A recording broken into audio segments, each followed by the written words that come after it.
नमस्कार, एक बार पुनः स्वागत है आपका ज्ञान गंगा आयुर्वेद क्लासेस में। आज हम बात करने वाले हैं रसशास्त्र और भेषज कल्पना के पेपर सेकंड के चैप्टर नंबर थर्ड। चैप्टर का नाम क्या है आप लोग देखेंगे कि सिंगल ड्रग ब्रैकेट में भस्म, शुद्ध एंड पिष्टि, ऐसा चैप्टर का नाम है। उसके अंतर्गत जो सेकंड पॉइंट है स्वर्णमाक्षिक भस्म की बात करेंगे। इससे पहले हम लोगों ने अभ्रक भस्म के बारे में बात किया था। ठीक है, स्वर्णमाक्षिक भस्म की जो प्रोबेबल मोड ऑफ एक्शन क्या है उस बारे में देखते हैं कि पुट के द्वारा, क्योंकि किसी भी जो भी लोह जो भी मेटेलिक जो द्रव्य है उनको भस्म के रूप में कन्वर्ट करना है तो उसको अग्नि के द्वारा पुट देते हैं। ठीक है, पुट के द्वारा द्रव्यों यथा लोह आदि में निम्न गुणों की उत्पत्ति होती है। भाई किसी भी मेटेलिक जो द्रव्य हैं उनमें पुट देंगे, अग्नि देंगे तो क्या होगा, वो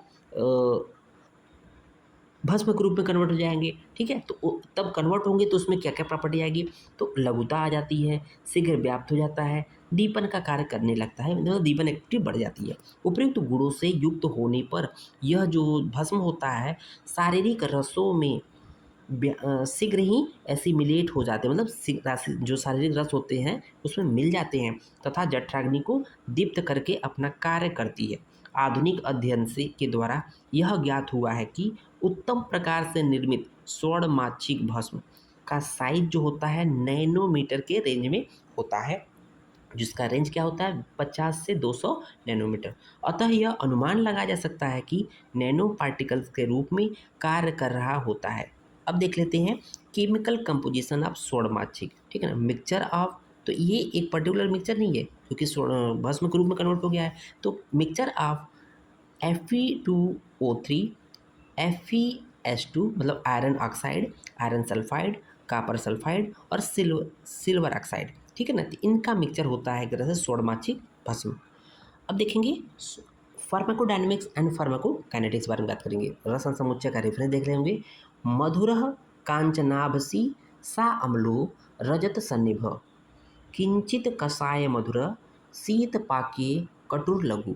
ठीक है, तो यहाँ पर देखेंगे कि जो स्वर्णमाक्षिक भस्म होता है, रस क्या होता है, मधुर होता है, विपाक क्या होता है, कटु होता है, वीर शीत होता है, गुण योगवाही होता है। तो योगवाही का मतलब क्या होता है कि ये स्वर्णमाक्षिक भस्म जिसके साथ जुड़ेगा उसी के अनुरूप कार्य करने लगेगा।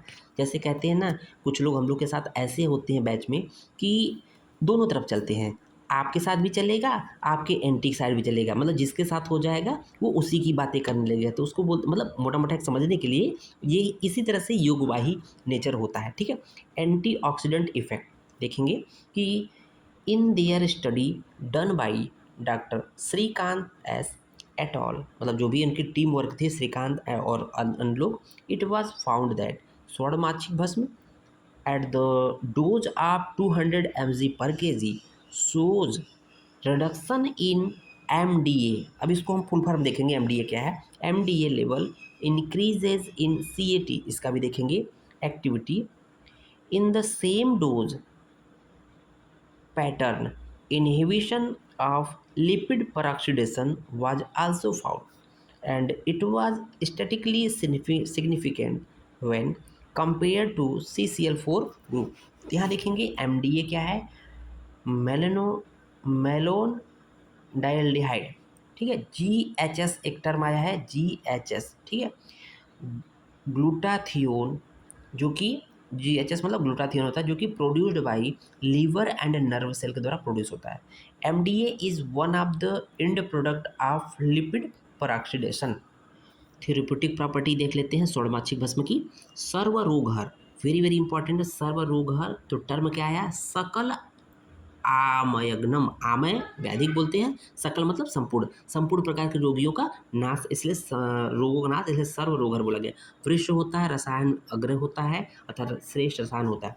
आयुर्वेद प्रकाश में इसे चक्षु से अर्श, शोप, विष, कंडू, प्रमेय तथा पांडुनाशक कहा गया है। मात्रा क्या होती है स्वर्णमाक्षिक भस्म की, गुंजा अर्धतः समारंभम, मतलब अर्ध गुंजा से समार, आधी गुंजा से स्टार्ट करके बल काल अपेक्षा, बल काल इत्यादि की एक तरह से अपेक्षा करके विचार करके गुंजा द्वितीय पर्यंत, मतलब आधी गुंजा से 2 गुंजा तक इसकी मात्रा होती है, लेकिन मात्रा, बल, काल आदि का विचार करके आधी गुंजा से 2 गुंजा इसकी मात्रा होती है।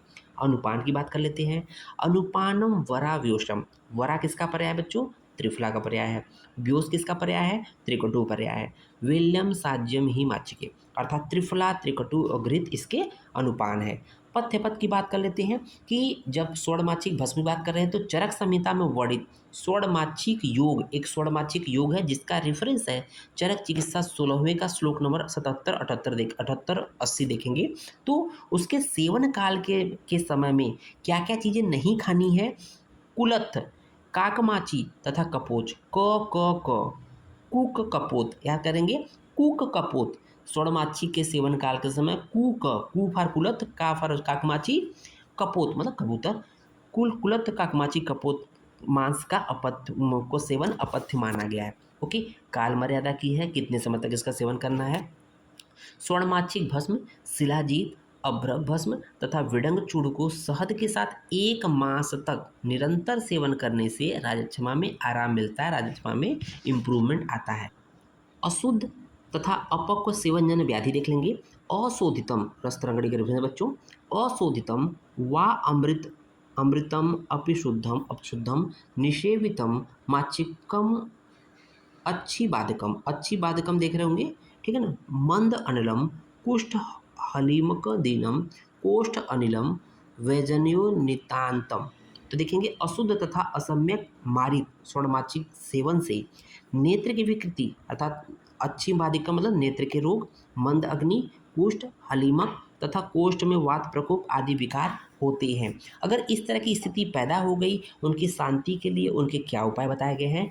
कुलत्थ क्वाथ तथा अनार के छिलके का क्वाथ, ध्यान दीजिएगा, कुलत्थ का क्वाथ तथा अनार के छिलके का क्वाथ, दाडिम क्वाथ बोला गया, दाडिम के छिलके का क्वाथ पीने से अपक्व माछिक सेवजन विकार शांत हो जाते हैं। और लास्ट में चलते चलते research update and clinical evidence की बात करते हैं।